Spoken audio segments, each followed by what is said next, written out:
আপনারা দেখছেন STSP news Bangla. আমি আপনাদের সঙ্গে তুষার। বিস্তারিত রিপোর্টে দেখুন।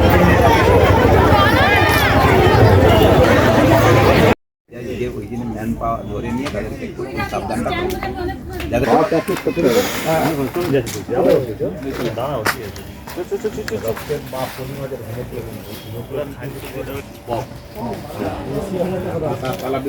ব্লাড দিলে আপনার রেকর্ড দেবেন মাথা ধরে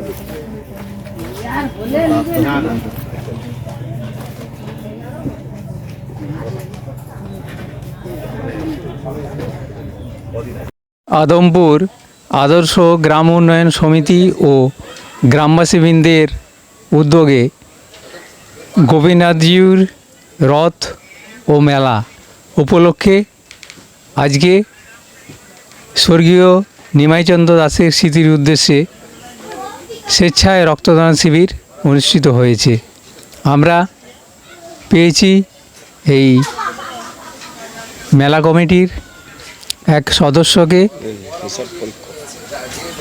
এবং প্রাক্তন সভাপতি, তার কাছ থেকেই আজকের এই রক্তদান শিবির সম্পর্কে বিস্তারিত জানব। স্যার, আপনার নাম? আমার নাম শ্রী বিশ্বরঞ্জন বেরা। আপনাদের এই মেলা উপলক্ষে কি প্রতি বছরই রক্তদান শিবির হয়? না, এইটা রক্তদান শিবিরটা এই 3 বছর চলছে। এর আগে রক্তদান শিবিরের আমাদের আয়োজন হতো না। আপনারা এই রক্তদান শিবিরের আয়োজন করেছেন কেন? আমরা দেখেছি যে আমাদের এলাকার বহু মানুষ যখন রক্তের সংকটে পড়েন, বিশেষ করে এলাকাটা খুব আর্থিকভাবে এগিয়ে নেই, পিছিয়ে আছে। অতএব তাদের কথা চিন্তা করেই যে দুস্থ অসহায় মানুষ যখন রক্তের সংকটে পড়ে, অন্তত তাদের পাশে থাকার জন্য একটা রক্তের কার্ড দিয়েও আমরা যদি সহযোগিতা করতে পারি, তারা অনেকটাই উপকৃত হবে। এই উদ্দেশ্য নিয়ে আমাদের এই রক্তদান শিবিরের আয়োজন। আজকে কত ইউনিট রক্ত সংগ্রহ হয়েছে? আজকে 39 ইউনিট রক্ত সংগ্রহ হয়েছে।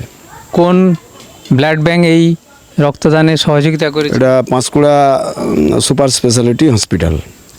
আমরা জানলাম রক্তদান সম্পর্কে যে মুমূর্ষ রোগীর প্রাণ বাঁচাতে এক ফোঁটা রক্ত খুব জরুরি, তাই তাদেরকে যাতে অন্তত এই রক্তের একটা কার্ড দিয়ে সহযোগিতা করা যায়, সেই জন্যই এই আদমপুর আদর্শ গ্রাম উন্নয়ন সমিতি ও গ্রামবাসীর উদ্যোগে যে গোপীনাথজির রথ ও মেলা এবং সঙ্গে রক্তদান শিবির হয়েছে।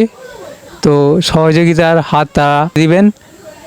আগামী দিনে এই মেলা আরও বৃহত্তর আকার ধারণ করবে এবং গ্রাম মানুষ জাতি ধর্ম বর্ণ নির্বিশেষে এসে এই মেলায় মিলিত হবে এবং মেলা এক মিলন মেলায় পরিণত হবে। ক্যামেরায় পাতের সঙ্গে আমি শ্যামাপদ প্রামাণিক, STSP নিউজ বাংলা। সবার খবর সবার আগে সরাসরি আদমপুর রথের মেলা প্রাঙ্গণ থেকে।